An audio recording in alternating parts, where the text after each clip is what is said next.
Okay, so for this lesson, what we're going to talk about are the strategies, what strategies are going to be effective for us for solving equations that relate linear equations and quadratic linear functions and quadratic functions. So we're first going to start out with these two equations. This is our linear equation. This is our quadratic. And what we're going to do is we're going to solve this algebraically. So we're going to find the three ways or the three strategies that are pretty effective. So for our first one, we're going to solve it algebraically and then we're going to factor. So what we've learned before is that we can set our quadratic function equal to 0. So in order to do that, what we need to do is we need to take this x plus 2 and we need to bring it over to the other side. And you guys know how to do that. That's pretty straightforward. So the first thing we're going to do is we're going to subtract 2 from both sides. Then we're going to have x is equal to x squared plus 3x minus 8. Then we're going to subtract our x from both sides, and over here we're going to have 0 is equal to x squared plus 2x, because 3x minus x is 2x, minus 8.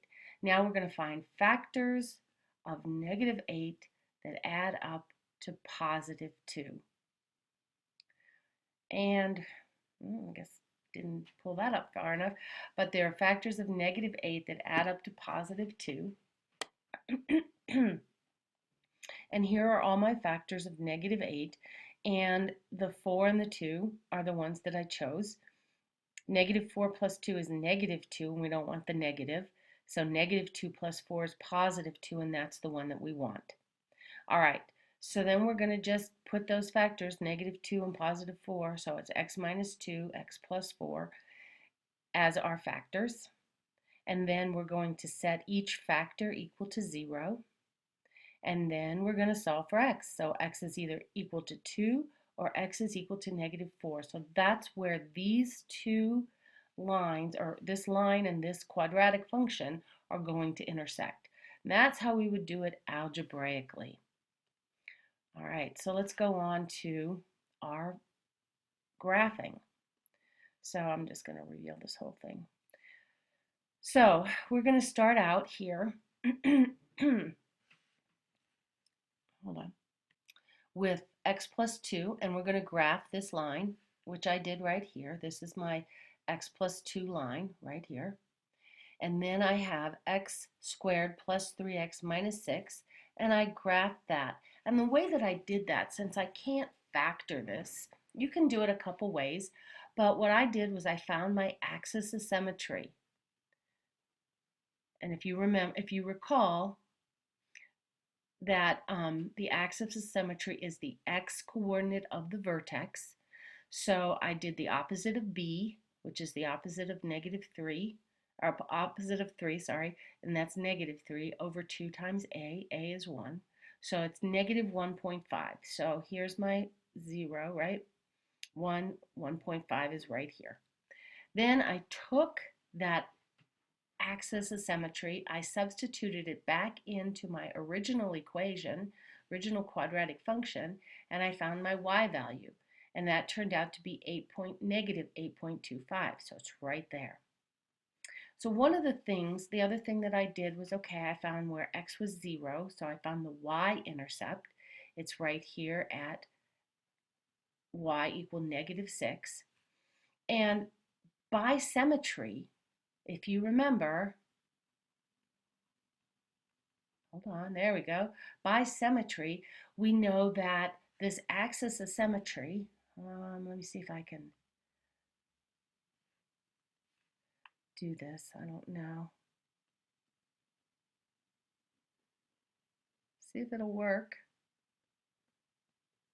Yes, it did. Okay, so my axis of symmetry tells us that what we have on the right side or the left side, whichever one you graph, you have on the other side. So I know that if I go over 1 1/4 or however many I did, I can go over on the same side and I can graph that same point. Okay?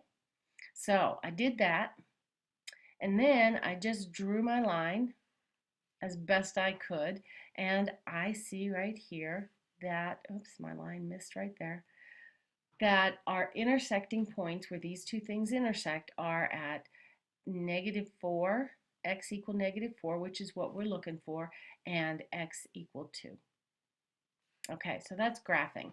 In this particular case, graphing is a little bit more difficult. Algebraically was pretty easy. Graphing is a little difficult. And then let's look at another way. Tables. This way is pretty easy, pretty straightforward. What we're going to do is we're going to set up two tables, one for the x plus 2, one for the x squared plus 3x minus 6. Remember our tables, and then we're just going to plug in numbers and find our y values, and then find where the x and y values are the same. And that's all I did. Okay, so there's three ways that you can solve find the intersecting points for linear equations and quadratics. And when you think about it, a quadratic is either an upside down U or a regular U, and a linear equation is just a line, right?